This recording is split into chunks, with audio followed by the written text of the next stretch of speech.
Matapos ang mahabang biyahe at paglalakad, mainit na sinalubong ang mga miyembro ng Regional Mobile Force Battalion 2 ng mga residente ng Tumawani kung saan nagkaroon ng community outreach program na nagbigay sa kanila ng kasiyahan at pag-asa.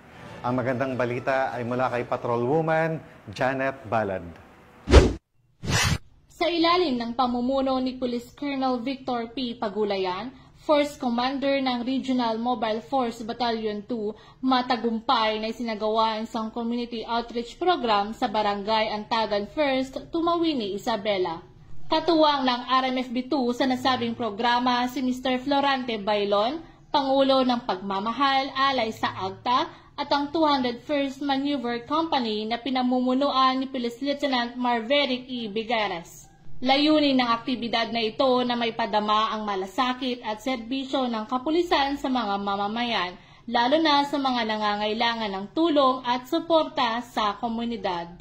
Ipinakita sa naturang programa ang pagkakaisa ng mga ahensya at organisasyon para sa iisang layunin, ang mapalakas ang ugnayan sa pagitan ng pulisya at ng mamamayan bilang bahagi ng advokasiyang to serve and protect na patuloy na isinasabuhay ng RMFB2.